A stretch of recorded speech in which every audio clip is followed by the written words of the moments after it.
All right, welcome into Surviving Paradise, the podcast that takes a sometimes serious, oftentimes humorous look at the claim by Jehovah's Witnesses that they are living in a modern day spiritual paradise. I am your host, Stacy Bauman, former elder, ministerial servant, most importantly, a kid raised as one of Jehovah's Witnesses throughout the 70s and 80s. As I do, welcome in, but be warned. We're trying to heal here. There's lots of sarcasm, humor, laughter, sometimes some tears, never meant to offend anyone. But as you will note, there will oftentimes be several different trigger warnings depending on the subject matter. So welcome in, stay, join us. We are trying to create a sense of community. This week has been an interesting one in the world of Jehovah's Witnesses. Times have changed in heaven. And it looks like from where this podcast host is sitting, Jesus isn't sending as many messages on serious subjects to the nine guys in New York anymore. This week, the featured counsel or headline article on the website is, quote, Teaching Children Smartphone Sense, with a follow-up article just below it entitled, How is Social Media Affecting Me? When you're the king looking on from heaven at the 8 billion plus lives that need saving on this planet, and you've sent the most evil person in all of history here to the earth to play among your kids, you're very concerned with how those kids are using their iPhones to post on Facebook and Instagram, and if they know how to navigate TikTok. Times have changed in heaven. So noted. I have to tell you, I guess I'm in a mood this week and being a little bit nostalgic, thinking back to past memories. I really miss the simple messaging among Jehovah's Witnesses that was happening during my childhood. And that includes all that I was exposed to inside this little cult known as Jehovah's Witnesses. And it's not like it's changed a lot. But I do feel like it has been sanitized and simplified in so many ways. And I've seen the feedback from other folks who feel the same way, at least for those of us that might be Gen X or a little bit older and lived through the 70s, 80s, 90s, that time period. My generation of Jehovah's Witness kids and young adults were forced to listen to endless public talks and endless watchtower studies on what seemed like the same rotation of topics every single meeting. If you've been a witness for a long time or were a witness for a long time, you know what I speak of. For example, in terms of that rotation of topics, we've got number one, in my opinion, Babylon the Great. Monsters, sluts, and whores gone wild, including the United Nations, politicians, big business, all bad. Very, very bad. Long, detailed studies on Revelation and how it all pointed to false religion and those that slept with her. This is back in the day when they tried to look smart and scholarly, in my opinion. And in my opinion, those days are long gone. 2, remember the endless diatribe in a past episode on this show about the last days, how everything around us was proof Jehovah was about to dump a fireball shower on the entire planet. 3, preaching, preaching, preaching, preaching every day, all day, preaching. Good news, knock on doors, get out there, demos, preaching, over and over and over again. That's how you condition people, by the way. How about a fourth topic? Jehovah's Witnesses are the only true religion on earth. And the governing body is going to be sure to remind you that as much as humanly possible.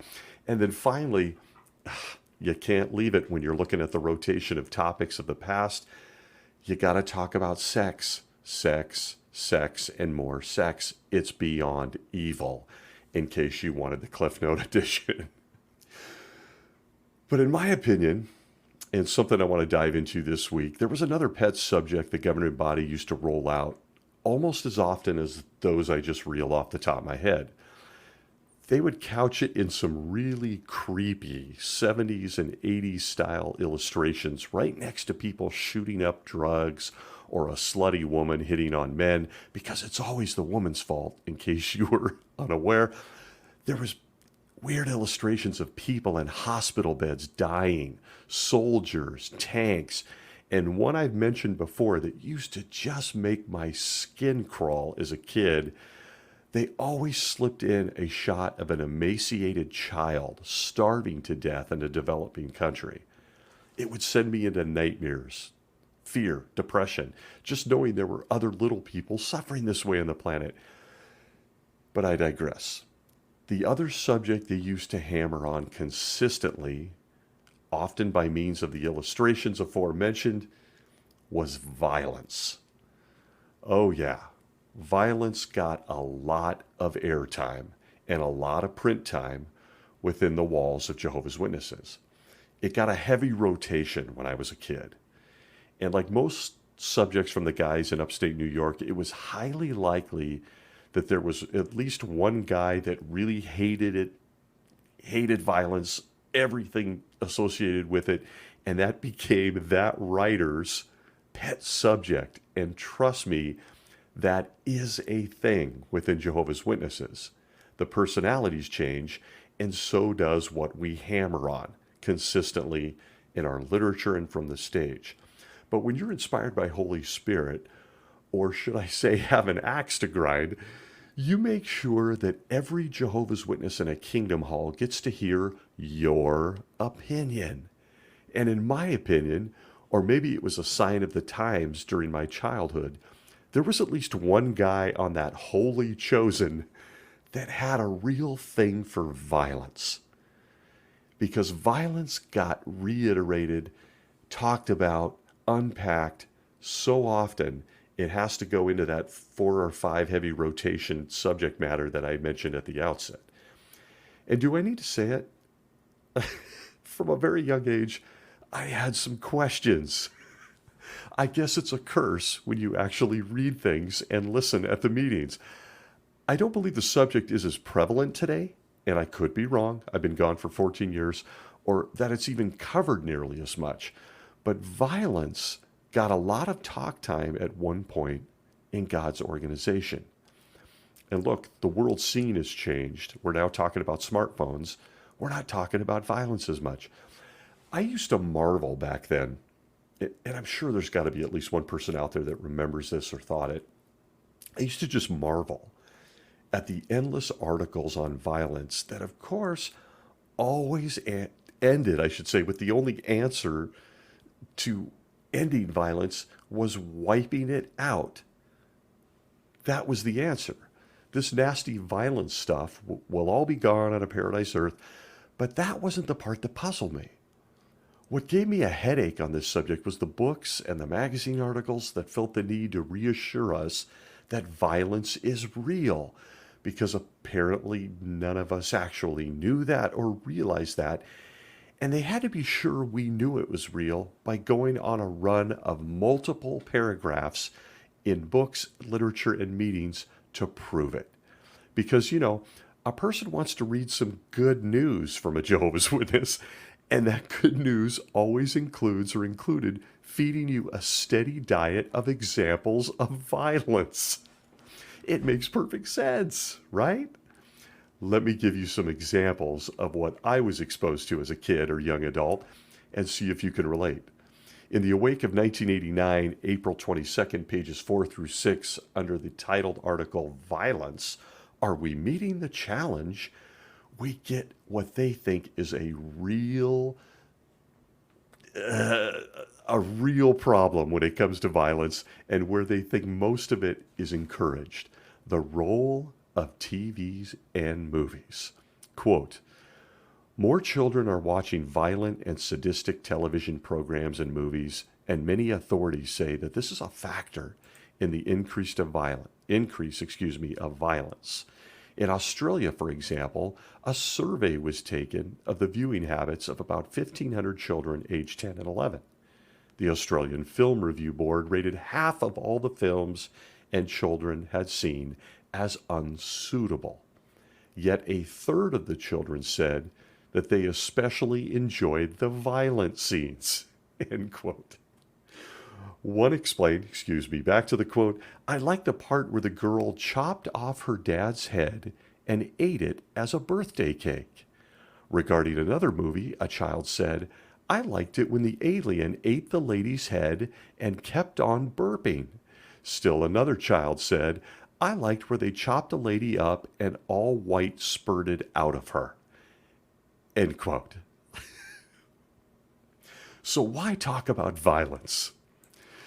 Not only was it a favorite subject of Jehovah's Witness leadership, but they would roll out articles and exposed kids, adults alike, to this kind of diatribe on violence, something I never needed to know, that suddenly I was exposed to just to prove that they were right. The world is really violent. So we're going to share with you some violence. And let me tell you something. In that article from the Awake of 89, this is followed by 17, count it, 17 more paragraphs outlining the many forms of violence in today's world. Aren't you encouraged? I'm sure we can all recall when Jesus would start teaching a crowd of desperate people with a good 20 minutes on how awful the planet was, citing example after example after example of gross violence in sick detail. Right? We all remember him doing that, right? But as I just read to you, a full set of pages from an Awake magazine about people eating heads, people getting heads cut off, people burping up white guts. This is what the governing body would roll out to us. But again, going back to Jesus, and this is the rub, again, a peek inside my mind. You remember his invitation at Matthew chapter 11 and verse 28, where he said, come to me, all you who are toiling and loaded down, and I will refresh you. Oh, and I'm going to remind you of slaughter, blood, guts, and a few other things. Aren't you refreshed? I'm refreshing you. I am Jesus. End quote. And so you can see why I find this subject so interesting, and did even from the time I was a kid. The governing body, proclaiming to have the good news of the kingdom to share with every man, woman, and child, would then not just say violence is terrible, let's move on. They would provide symposiums and literature and meeting parts, and now it's videos of violence, all the while proclaiming how bad it was. You see, when we discuss violence in Jehovah's Witnesses, the guys Jesus chose to represent him on earth and keep all that refreshment going, like a Matthew 11:28 verse, feel like you need a few more gory details just to make sure you get the point. Once again, as we do on this stupid little silly show, this is all sold as food at the proper time from the faithful and discreet slave. Do I want to talk about the word discreet and violent? Never mind. And it's all featured on the Kingdom Hall stage, and they actually give you things to read and look at that you can take home regarding violence. It's truly bizarre. I'll tell you, in my era, I can assure you that the governing body would consistently, as I alluded to a few minutes ago, point to media and entertainment as the main culprits as to why the world is so violent. Sure, they touch on war, they do all that stuff, but they really felt like we were being force-fed violence, sort of like what they did in the Kingdom Hall and with their literature. And well, look, as a kid, and even as a grown man, as a servant and on to being an elder, I was puzzled by this. I was puzzled by this. Nowhere was I more puzzled by this than in the special talk, which is always given after the memorial, which I gave a few times, which was almost always saturated in gratuitous violence. It was strange. Of course, it featured Revelation and Ezekiel and birds eating people and all sorts of stuff. But I would ask why? Because taking a look at the Holy Book, their literature, and everything else from them, I wondered if they just forgot how violent the world was before TV, or before movies, or before music, media, entertainment, the internet. Did they remember? Did they forget? Because it's not hard to get an answer to that. As a little guy, who was constantly peppered with how media and entertainment was really what's fomenting violence. It's not us. I wanted to ask the governing body how Cain magically came up with clubbing his brother Abel to death. By the way, a scene in full illustration in the delightful children's book known as the Bible Stories book. How did Cain come up with that idea before Robert De Niro showed us how to do it in The Untouchables with a baseball bat? I mean, how did he do it without access to a TV or a theater? Did the governing body just forget what the Bible features in terms of violence? Talk after convention part on how entertainment made us all violent. But I couldn't find a reference for how Samson went bonkers, killing 1,000 Philistines without watching a single episode of The Hulk. Welcome to my insane mind as a kid. But as that kid, I was assured the TV was filled with violence, all of which I could get as a boy just by opening my main source of all things violent, Jehovah's literature. Whether it was his holy book, the Bible, or it was the wonderful food at the proper time given to us by the faithful and discreet slave out of New York. Now look, I have a past episode on entertainment on this podcast, so I'm going to just skirt around the edges of this. But it's worth noting again, because the governing body and the faithful and discreet slave went on diatribes about how media and entertainment was such a huge influence on why the world was violent. And it was such a significant part of my personal upbringing. TV was just bad, always bad. At assemblies or conventions, speakers would mention television programs by name and go on long diatribes. I'd love to hear if you remember this stuff, depending on where you grew up or were a Jehovah's Witness. But they'd go on these diatribes with everybody in the audience cringing or sinking deep into their seats, because guess what? We were all watching those shows. We were all watching them. I remember a circuit overseer by name that went just bonkers on stage about the original Superman movie. And not only did he go on long rants about the violence in the movie with the superhero, but he also, God, what a memory. I could name him by name, I'll refrain, but he also went on this long rant that was absolutely racist about Superman being white. And this is what you're exposed to as a Jehovah's Witness, kid, adult, didn't matter during that time period on all things violent. Now, as little guys, we were all watching the original Batman and Robin TV series, the Punches, the Boof, the Bat, and all the movies. I mean, I won't go on to talk about how much Star Wars was such a impactful part of my life as a kid. Star Wars. We didn't miss an episode of the A-Team. And how about the cartoons? When it comes to violence, the governing body had a lot to say about cartoons. From the Awake of 1993, December 8th, pages 11 through 13, under the article, Are Violent TV Cartoons Harmful? And this is by the Awake correspondent in Britain. Here we go. Quote, Bugs Bunny blamed for school fights, headlined the Times of London. The Bugs Bunny or Tom and Jerry addict, who may have first seen those characters years ago on the movie screen, may now be a parent and can, at the touch of a button, tune the TV into their modern antics. But standards have changed.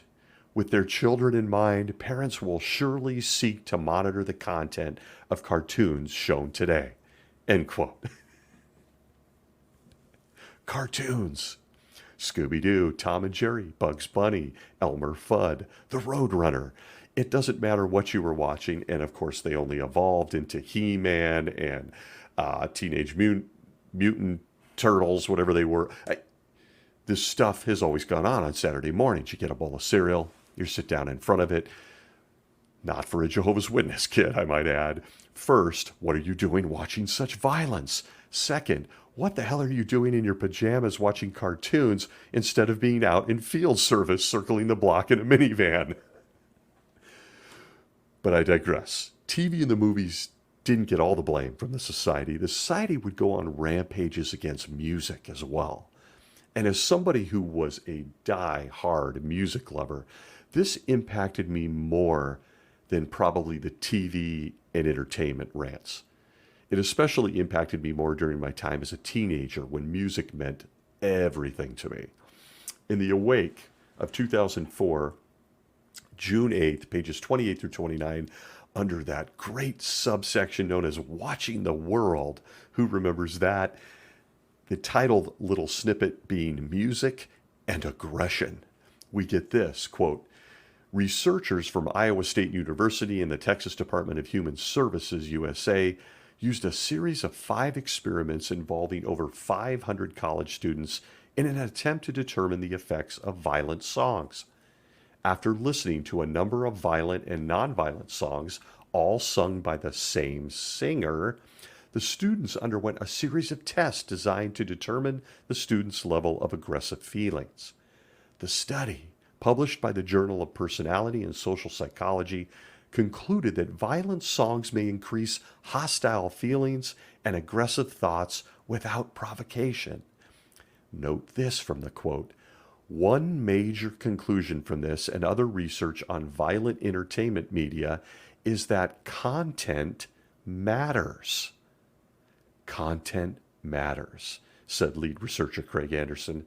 This message is important for all consumers, but especially for parents of children and adolescents, said Anderson. So, in terms of music, entertainment, television, movies, all that, music was just as dangerous as the rest. So, just so we are clear, based on that quote from the 2004 Awake, violence served up in any form, including sung by the same person, is still, violence.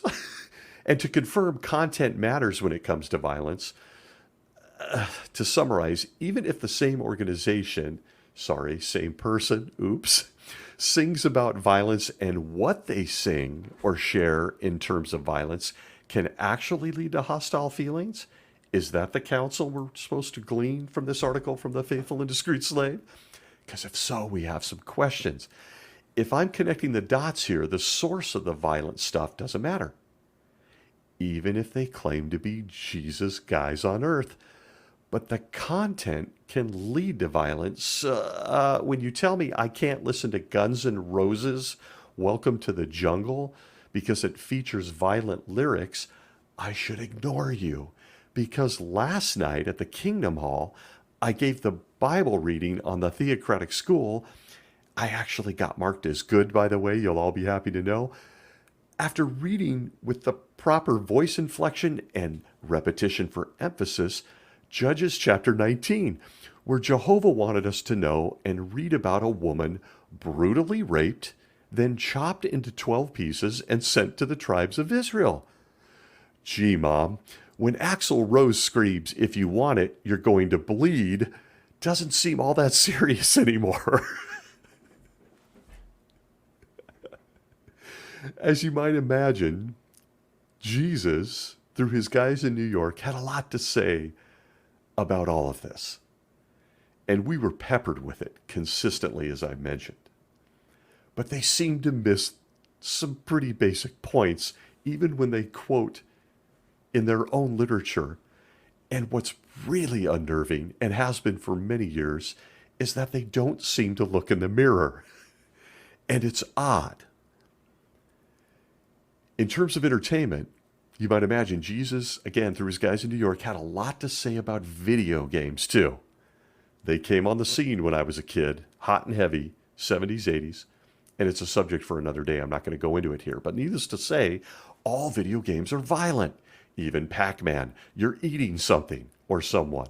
And frankly, I've waited and I've waited and I've waited to see if the governing body comes out with their own sort of video game or video interaction for kids to get the real life experience of, I don't know, how about the Bible? How about the Bible stories? Can you even imagine?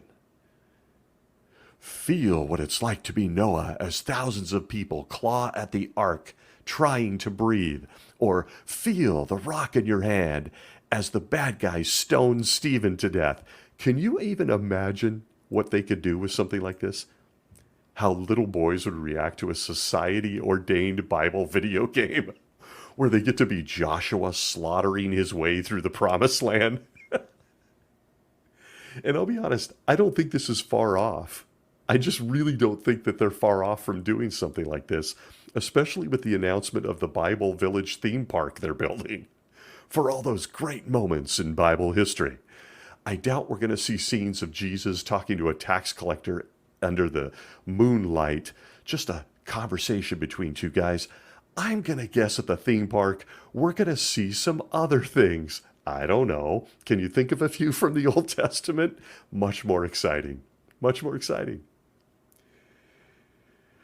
And before I exit this whole piece of this, I'll leave the guilt trip and some of the details surrounding it on all things sports right here.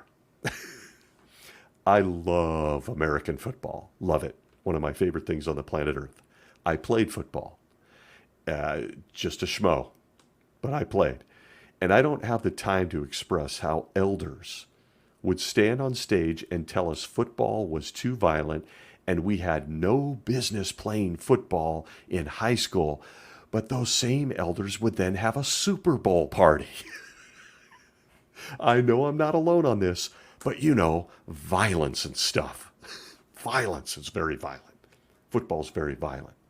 Pass the cheese dip while watching 300-pound men smack the shit out of each other for 3.5 hours while we all party. It's a witness get-together. Never mind the violence, we're all there to watch. It was okay to watch. It's just not okay to play. And let me tell you, at this point, I want to tell you a funny story. For a time, as a young man, as a ministerial servant, I got to know former governing body member, now deceased, Guy Pearce. And I have a fun story about Guy, who's now in heaven with Jesus, or so we were told. He was my circuit overseer at the time. And he would come into town, and he and I would work together in service, and always ended up at the local Wendy's after about 30 minutes. Not kidding. I was amazed how quick Guy Pearce wanted to get out of the field ministry and into some French fries.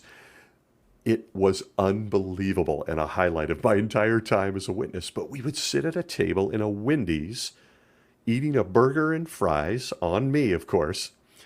And he and I would talk about one subject almost consistently. That subject was NFL football. And he loved it. He loved it. I'm not even kidding. I'm not even kidding. I reasoned with him on this whole subject of violence over a series of visits while he was our circuit overseer. And he said football was fine because the end goal was to score points, not to hurt people. So never mind if the guys are hurting people. And as a kid who had played football for many years, I was like, well, Guy, I've got some news for you about what goes on in the minds and hearts of guys who play football. But he wasn't having it. NFL football was okay. And so imagine how I felt when he was then appointed to the governing body. And did he suddenly no longer like football? I cannot confirm. But as the story goes, Guy Pearce of the governing body thought football was fantastic, even though we are told it's violent and we're not allowed to play it.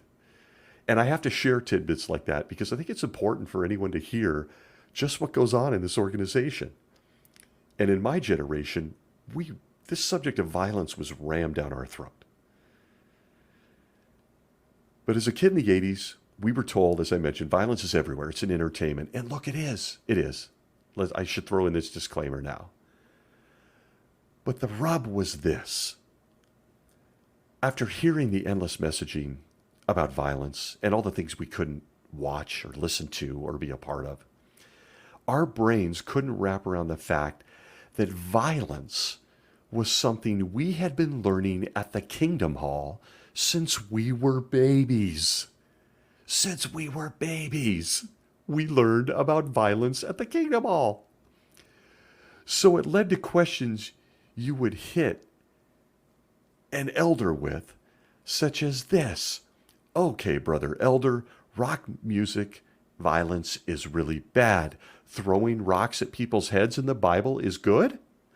Or Luke and Darth Vader having a lightsaber fight is bad, but Joshua and Judge Ehud stabbing people with swords is good? Okay, Brother Elder, Apocalypse Now and Napalm in the Morning is bad, but Jephthah burning his own daughter to death to keep a promise to Jehovah about a war he won that literally nobody remembers was good. True? Oh, by the way, is war good while we're on the subject? Or should I repent for coming over and watching the Mike Tyson fight on pay-per-view at your house last week? Brother Elder, care to comment? And I say all this because violence and the subject of violence within Jehovah's Witnesses and what the governing body teaches them is just ridiculous. Or should I say blaming entertainment as the sole source or the main source of this is ridiculous. In reality, for any thinking person, it's absurd. Violence is bad. It is bad. Bad, bad, bad. But to pretend that it's just being fomented and built and created through entertainment and with the messaging that we heard is absurd. Not saying it's good, okay, for the folks getting uncomfortable. I'm just saying that's not the source. We were learning about this stuff at the Kingdom Hall, and it raised a lot of questions. I've alluded to it here. Violence has been a part of humanity since day one. And while media puts out the choice to view violence in your hands, in my hands, it also puts the choice to turn it off in your hands, in my hands. And it's all absurd anyway when you compare it to something far more obvious and critical on all things violent. The same organization that goes out of its way to bemoan violence seems to ignore the fact that the Creator himself, the guy directing them, well, he has a long history of, violence. And his take, the Creator's, Jehovah's take on violence, makes all the talk about how awful it is, it makes it all ring a little hollow. Am I being nice enough here? Let's take a look at this, because I think that's the meat of this subject. Let's take a look at Jehovah himself, as I often do, and I do so under the lens of Jehovah's Witnesses, because that's what this crazy show's about. And let's take a look at it under the lens of the personal letter he had written and wanted all of us to have to get to know him and this whole subject of violence, how he felt about it. And listen, the confusion, the disassociation, the bizarreness starts right in the first couple pages. The questions start almost immediately, and did for me as a kid too. Jehovah wanted all of us, all of creation, to know the following very important details about his character. From Psalms chapter 11 and verse 5 out of the New World Translation, we are told, quote, Jehovah examines the righteous one as well as the wicked one. He hates anyone who loves violence. End quote. Proverbs 3, verse 31, New World Translation, quote, do not envy the violent man, nor choose any of his ways. End quote. Where do I begin? I'm sure you're piecing this together. While getting hammered with all this counsel about violence from the governing body, and from now, as I've just read from Jehovah himself in his book, I'm told to hate anyone who is violent and to never envy him or to copy his ways. So for a Jehovah's Witness, welcome to cognitive dissonance and confusion. Where does this leave an everyday Jehovah's Witness when it comes to following Jehovah's example? First, I should ask anyone listening, is Jehovah violent? Let's start there. Give that some really serious thought before you answer. Because what he just told us in those two scriptures is you're supposed to hate violence. I hate anyone who commits violence, and you're not supposed to copy anyone that commits violence. But let's take a look at what he wants us to know about him through his earthly organization known as Jehovah's Witnesses, as we are to draw closer to him and his organization.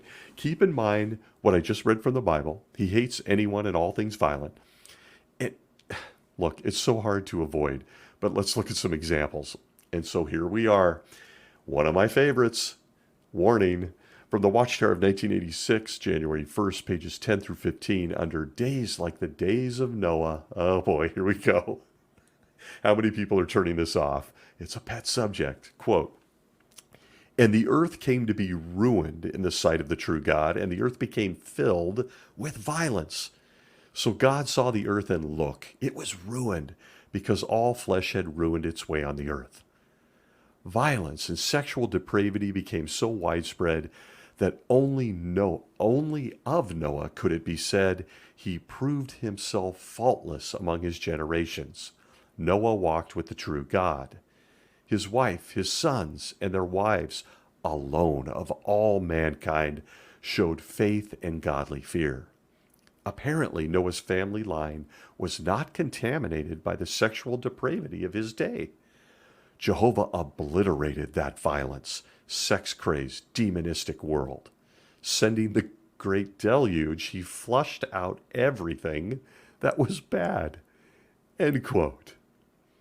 So if you're keeping track at home, the world was disgustingly violent.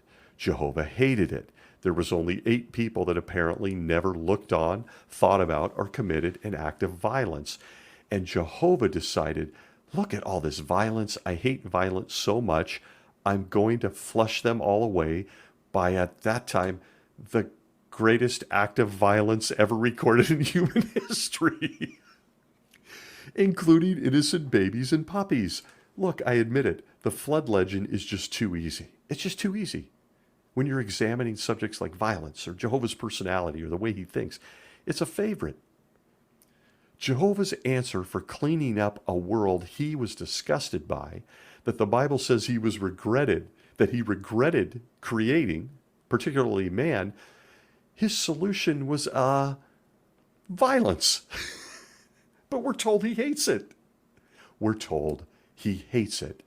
And we're also told to never, ever, ever emulate anyone who uses violence. There are so many ways someone could reason all of this, and it comes up in many episodes of this insane show. But in context, as a kid, I always wondered that if Jehovah hates violence, why was he so violent? If you believe this story at face value, you have to consider the many decades of work that went into everything. For example, jump into my stream of consciousness, all the things that led up to the flood, including ark building, animal trapping, food gathering, preaching, don't forget preaching, all commanded by a God that hates violence, and all leading up to a cataclysmic act of violence. And instead of just making all the bad guys drop over dead or go to sleep and saving Noah and his family, after years of preparation, after watching his 8 precious souls exposed to violence, Jehovah decides the answer is violence. He rains water down on people to watch them gruesomely drowned, something Jehovah's Witnesses, by the way, and the governing body, depict in full audio in their dramas at conventions. They show it in videos. They show it in all kinds of illustrations. He sends Noah and his family to float in a box filled with animal poo for about a year, all to wipe out violence. And did we mention that this act of violence is to end all other violence forevermore? And do I need to say it? How successful was Jehovah's act of violence at wiping out violence forevermore? I'm starting to get a headache. Because, well, the very next big act we see in his book known as the Bible after the flood, and it involves people building a tower that was just too high for Jehovah's liking, got too close to his throne apparently up there in the sky. So he mixes up their languages so they couldn't communicate very well. That always leads to warm and fuzzy feelings. Creating different tribes, he then scatters them all over the earth because none of them can communicate and come together. And well, how do I say this? That act, right after the act of violence known as the flood, leads to a world filled with violence. What? Good thing he solved the violence problem with that flood thing, only to create a world filled with violence himself. Who's to blame now? We killed all the Nephilim and the bad guys. We drowned babies and puppies. This violence has gotten overwhelming. I think I'll create more violence. Look,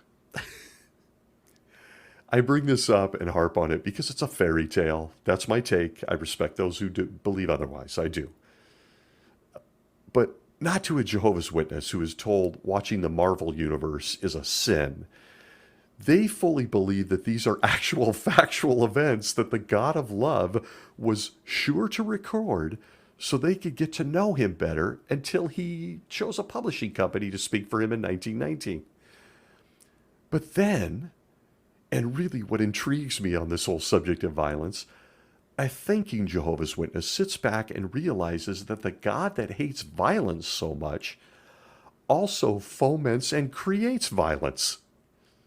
It's odd. It's a bit of a quandary, wouldn't you say? And look, my experience in real world Jehovah's Witness culture is that I'd sit in conventions and meetings going, what in the... They're really beating the drum here about my hair metal music in the 80s, and they hate that I play football, but I'm opening this book only to see Jehovah as the creator of violence. And the insanity doesn't stop there. And this gets a little deep, in my opinion. Violence as a subject, violence as an action, is featured as a means to an end. And it's a consistent theme throughout the book. Jehovah's Witnesses claim gives us all the information we'll ever need in life. They base every talk, every publication, every video on that, the Holy Book. Problem after problem within the pages of the Bible is solved with violence by the God who hates violence, but whom himself likes to, create some violence. So as a kid, when you're exposed to all of this as a Jehovah's Witness, and at the same time telling you that you can't love football or you can't love the WWE, that you're bad and you have bad desires, your brain dives straight into confusion. And I know that this is still going on for the little people within Jehovah's Witnesses. And all of this because the God you're supposed to draw close to and emulate solves problems with violence. And he not only solves them with violence, but he doesn't hide them from you. He puts them in a book to make sure you know just how violent he's been. And I'm really sure I'm not alone in sharing that I would sit there with a puzzled look on my face during these talks. I would give these talks. And whether it was video games, movies, music, sports, same message. You must hate this. Jehovah hates this. From the Watchtower of 2005, September 15th, page 29, questions from the readers. God love it. I really miss questions from the readers, and I'm really surprised those snuck through some days. It says this, quote, people who want to be Jehovah's friend beat their swords into plowshares and their spears into pruning shears. Instead of learning to love violence, they do not learn war anymore. To remain God's friend rather than become his enemy, this is serious. This is serious. We must turn away from what is bad and do what is good. We need to seek peace and pursue it. End quote. And so there you have it. According to the governing body, if you go anywhere near violence and not learning war anymore, you heard it, you are now labeled as Jehovah's enemy. At the same time, the spiritual food given to you from the stage or in a book or magazine features terms like spiritual warfare or at war with Satan and his demons in this world system of things, on and on. And so it creates a culture of cognitive dissonance. It creates a culture where people check out, not just on the subject. They disassociate on all things Jehovah's Witnesses. And they find themselves in a schedule where they're rolling up to the Kingdom Hall in their clip-on tie. And they sit there, raise their hand, answer Jehovah at the Watchtower study, and everybody moves on. What they're saying, what they're reading, what they're thinking, they checked out. And I feel like the subject of violence is one of those perfect subjects that demonstrates that. And meanwhile, when they go to the Kingdom Hall, they're only peppered with more of the same stuff, driving them deeper into this mental morass, this cognitive dissonance, this disassociation, if you will. And I know I'm beating a dead horse, but I'm going to do it anyway because it's just too much fun. I present to you some of the Bible's greatest hits on violence.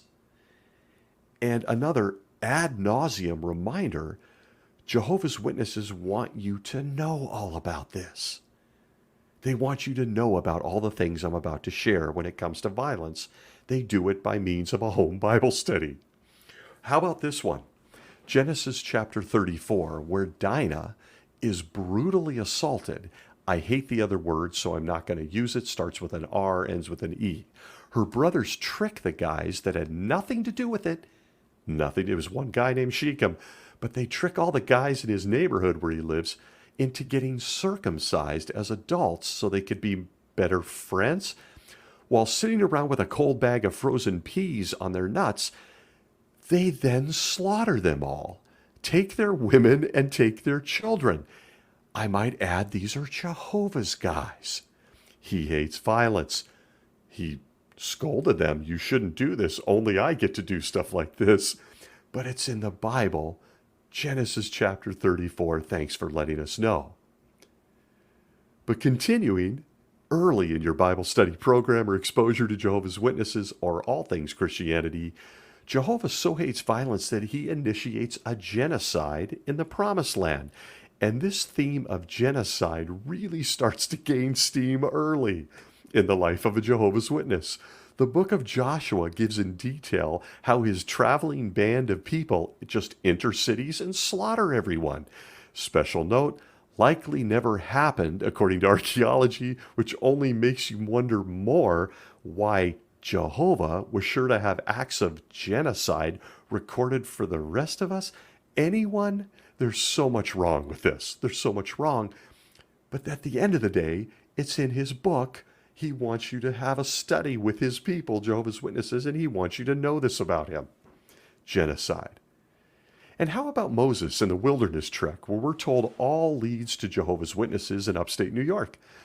The people leave slavery in Egypt. They follow some guy most of them don't know or have never heard of. They start doubting this Jehovah guy is real. They build a golden calf. Well, we can't have that now, can we?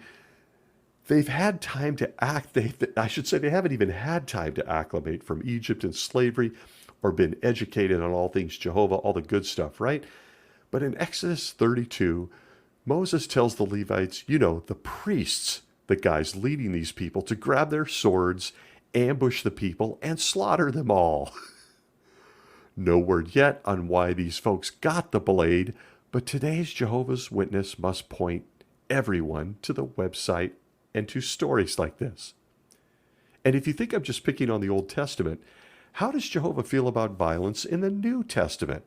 How does it hold up to his son's message? Boy, does this cause some confusion. I give you Ananias and Sapphira in Acts chapter 5. The Acts of the Apostles gives us an early snapshot of what Jehovah's guys were doing in Jerusalem immediately after Jesus went to heaven, to wait until 1914 until he actually did anything with mankind, starting with forming a publishing company to get his messages out. You know the story. But according to the first few chapters of Acts, all the believers pooled their money into a common fund to be administered to the group by the apostles. Ananias and Sapphira liquidated their property, but only donated part of their proceeds to the group.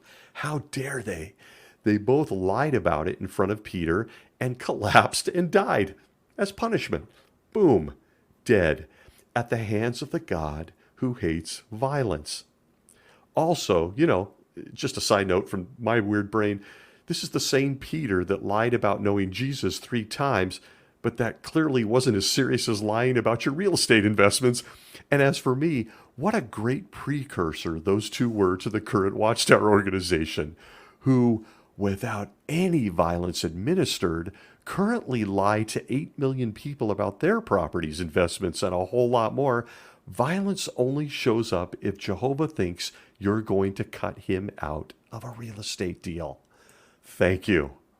Thank you, Acts chapter 5, for letting us know the God who hates violence then just kills people. And odd that the guy looking on was a guy who himself lied.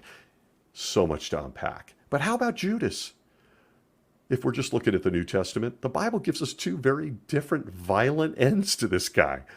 No explanation as to why, which one is current or anything else, doesn't matter. It's all inspired. But nonetheless, the God who hates violence, and apparently any old classic Western on TV, was sure to tell us that according to Matthew, he hung himself.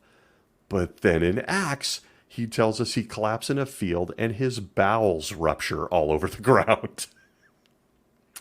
That Jehovah, he hates this stuff, unless he needs it. And while I could cite a million more examples of violence from the Old Testament or the New Testament, let's face it, the Bible is a book of violence. Let's just wrap it up with the fact that Revelation, the last book, features some bowls for all of us, including our kids, to consider at any congregation meeting or book study. And the bowls don't feature their favorite cereal. No Lucky Charms here. Revelation narrates a vision of the end times to John on Patmos. The entire book is violent. So here's just a small sample, one of many things we could yank out of there. In chapter 16 alone, angels pour out a series of bowls of God's wrath onto the earth and its people. Sounds pleasant. The second angel pours out wrath into the sea, turning it into the blood of a corpse and killing everything that lives in it. The fourth angel pours out wrath on the sun, which then scorches all living people and burns them to death for not repenting. I could go on. I'm going to stop. Ah, yes, the God who hates violence and his plan for the largest genocide ever recorded in the future. Revelation. Or so we're told from the faithful slave and the governing body. Rant over, maybe? After that small look into Jehovah, the hater of violence, don't you dare watch a Roadrunner cartoon, okay? But folks, this subject, maybe it's only interesting to me in hindsight as I'm almost done here.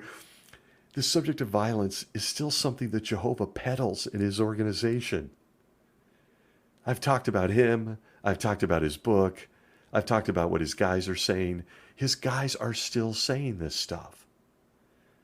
Today's Jehovah's Witness propaganda features violent reenactments of bloody Bible events. This has only gotten more real with their TV and video studio, where they can feature guys in fake beards stabbing and killing people, or being turned to salt, or threatening to have babies cut in half, on and on and on. This has gotten so bad for Jesus guys in New York that parents were writing in to Bethel to literally ask WTF, what is going on? Why are you guys pumping out this violence for my kids, for me, for a Bible student coming to the convention? We're supposed to hate violence. Why are you doing this? People literally within Jehovah's Witnesses woke up from their slumber and started asking, what is going on? You guys who rail against entertainment, sports, music, and everything else are literally featuring violence for us to watch. In May of 2020 and December of 2020, Stephen Lett and Tony Morris jumped on JW Broadcast and scolded people writing in to Bethel in upstate New York in the nicest way possible and basically told them all to shut up. Stop asking why we're doing this violence. There's a reason for it. The videos will continue and you will like it because Jehovah wants them to do it. And I could only be left with thinking, well, maybe Jesus sat this one out on violence, considering he really wasn't a big fan of Peter grabbing swords and cutting guys' ears off. Seems to be a lot of confusion when it comes to Jehovah, the guys in upstate New York, and the Jesus we learned about in the same book filled with violence. Oh my God, it's just a cesspool of confusion. But in going back to 2020, Stephen Lett actually says, hey, your kids can handle it just like they can handle the book of Revelation. We're going to keep the violence rolling. Keep in mind, folks, that the reason this is only interesting isn't just for mild entertainment, but that this isn't optional in the life of a Jehovah's Witness. A little guy watching these videos is told that the new Thor movie is bad, but watching a bearded guy with a sword in his hand at the convention stabbing people is totally cool because Jehovah and stuff. In both of these rebuttals in 2020 from Lett and Morris on JW Broadcasting, they claim they don't water down the Bible written by the God who hates violence. Where do we go? Darth Vader's bad, King David's good. Lett goes first in May 2020, and as I mentioned, he just says get over it. But boy, you gotta love, and don't we all miss him, Tony Morris. Maybe he was caught watching a boxing match and then removed. I don't know. Makes you wonder at this point. But just a few months later, in December 20, he gets back on there to back up what Lett said. And he says, we're going to keep this stuff rolling, folks. For you parents out there, get over it. Violence is just the way it is. We're not going to water down God's word, even though God's word says he hates it.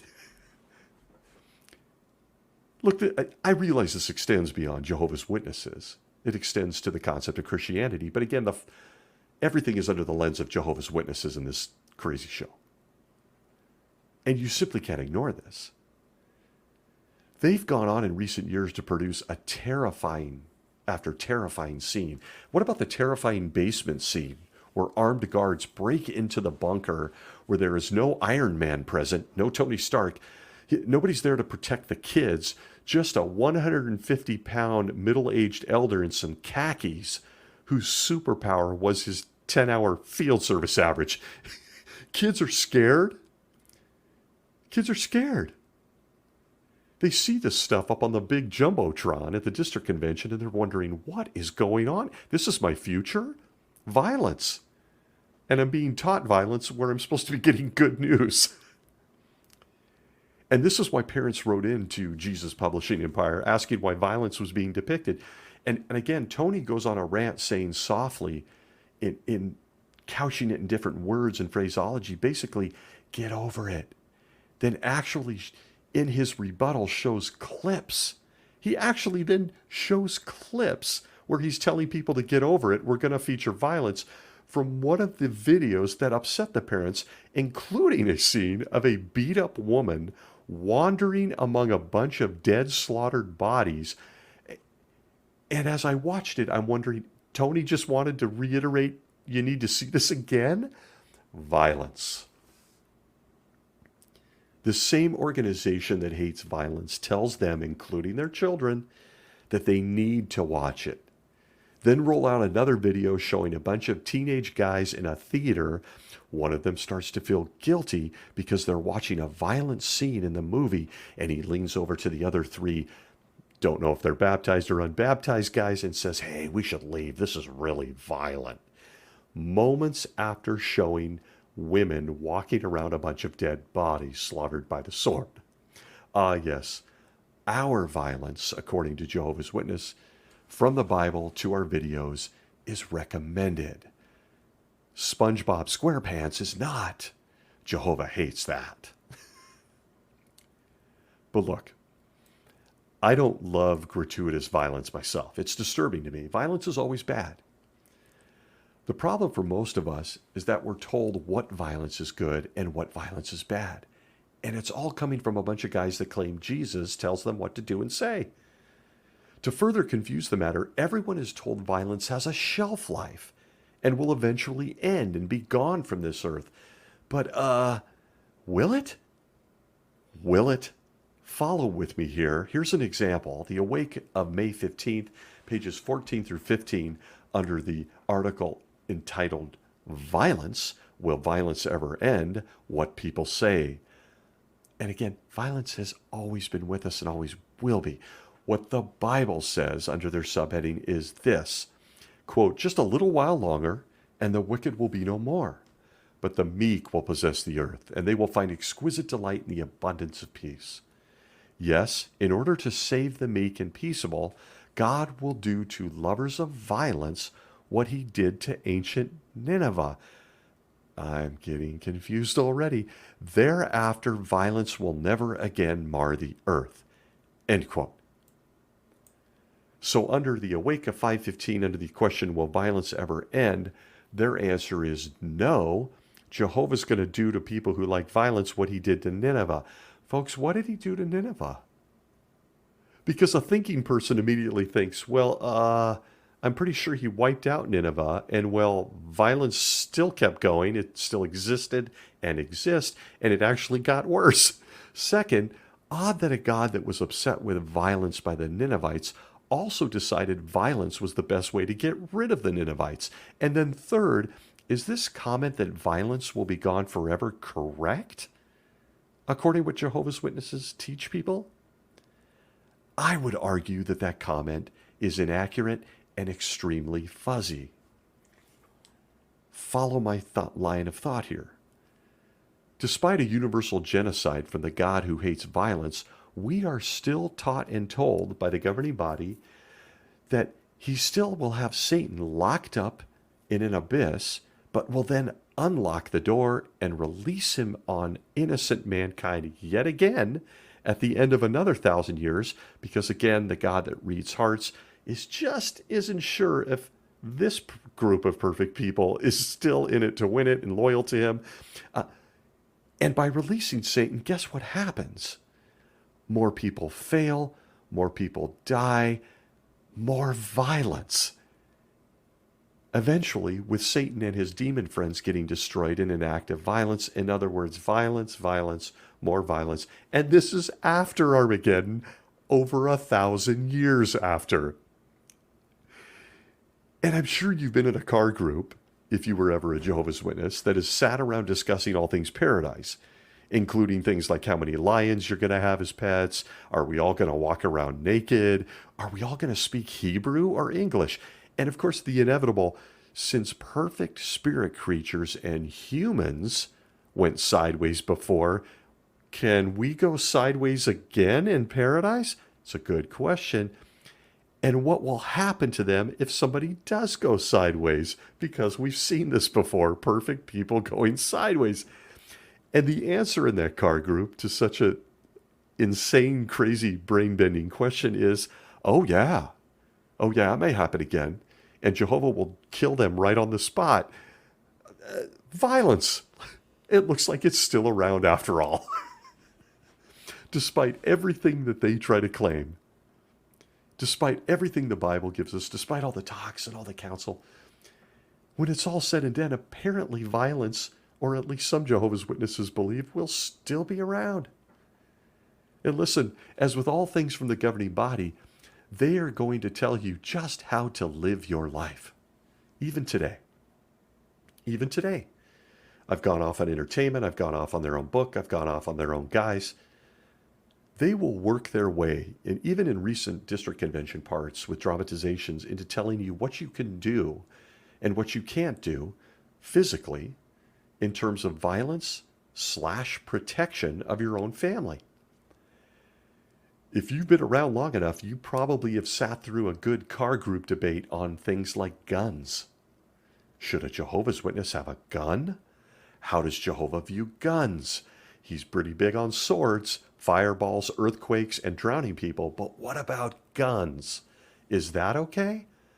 What do you say, Jesus guys in New York? From the Watchtower of 2017 in July, page 31, paragraph 5, under my all-time favorite subsection question from the readers. The question is this: would it be fitting for a Christian to keep a firearm, such as a handgun or a rifle, for protection against other humans? Interesting question on this subject of violence and potential violence. Here is what the Spirit-directed governing body says. Quote, while Christians may take reasonable steps to ensure their personal security, they do so within the framework of Bible principles. These advise against the use of carnal weapons, such as handguns, rifles, or other firearms for protection against other humans. How a Christian chooses to protect himself, his family, or his possession is, of course, largely a personal matter, as is his choice of employment. That said, Bible principles reflect God's wisdom and his love for us. Pay special note here. Out of regard for those principles, spiritually mature Christians choose not to keep a firearm for a protection against other humans. They know that true and lasting security comes to those who demonstrate trust in God by living in harmony with Bible principles. End quote. Do you have a few questions? 'Cause I do. Question for the governing body, just a collection. Where does the Bible discuss guns? Please point me in the right direction. Wouldn't the guns, if they did exist in the Bible, been really handy somewhere like, I don't know, at the walls of Jericho? Might that have been easier than marching around the city for 7 days screaming at the top of your lungs? But hey, that's me. I digress. But my favorite part of this reference is that they say, what they're doing is shaming people by insinuating only mature Christians obey them, and then make the hilarious statement that security only comes from following Bible principles, and those principles say you shouldn't have a gun. I'm sure trying to start a Bible study with those guys breaking into your house at 2 a.m. is going to go over very well when you start sharing Bible principles with them. Never mind the gun. A mature Christian would not have one to begin with. So many different paths and trails and things that you could go down on this subject of violence. Where it came from, who promotes it, why we have a holy book given to us. This all goes so far beyond the absurd contradictions found in the book known as the Bible. We are told the nonviolent God has written. It goes beyond fables.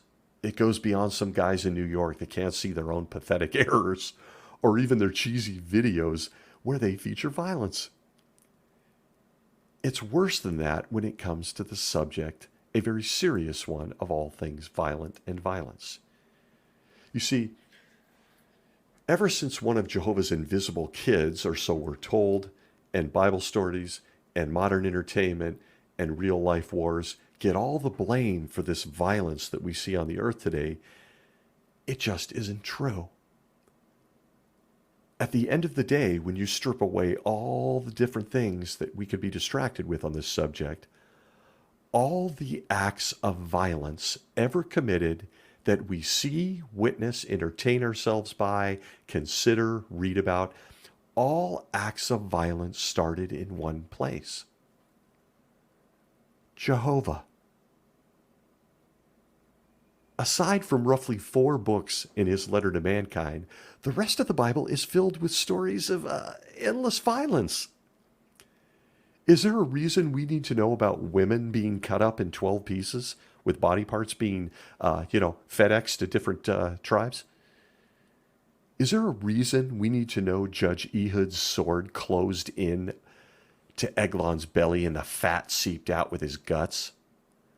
Why would you promote all of this to a people you want to avoid all things violent? Why would you, as Jehovah, show them endless acts of violence you initiated to solve problems you could have solved in relative silence? But you didn't. You solved by means of violence. But the most damning thing about Jehovah's Witnesses and this whole subject of violence is how the whole human story ends. I've said a million times, including this own episode, I grew up watching Star Wars and playing with action figures. I'd go to 3 meetings a week at that time to be told I shouldn't like those things. They were violent. All the while, living with the realization on how this movie ends. My life is a witness, how it ends. It ends in a mass, bloody, genocide of everyone that doesn't read the Watchtower magazine. Armageddon features Jehovah versus human governments in the most lopsided fight of all time. The Watchtower, in references too many to mention here, give us details on lightning, plagues, earthquakes, fireballs, birds eating people's guts, all used against anyone who isn't a baptized Jehovah's Witness. They're told that'll be the end of your life story. But I think it's safe to say that many of us watch, read, or listen to stories or events hoping for a happy ending, right? Well, again, it doesn't end that way. Here is your happy ending from the God that hates violence. From the Watchtower of 1967, July 1st, pages 406 to 410, under the article, Can Any War Be Wholly Just? We are told this, quote, it will result in a terrible destruction, but it will be selective. Jehovah destroying only those who really are against him and his kingdom and the interests of all men. End quote. From the Watchtower of 1985, February 1st, pages 3 through 4, Armageddon, from a God of love? Question. Quote, so devastating will Armageddon be that the carnage is referred to as a reaping of the harvest of the earth by means of a sharp sickle.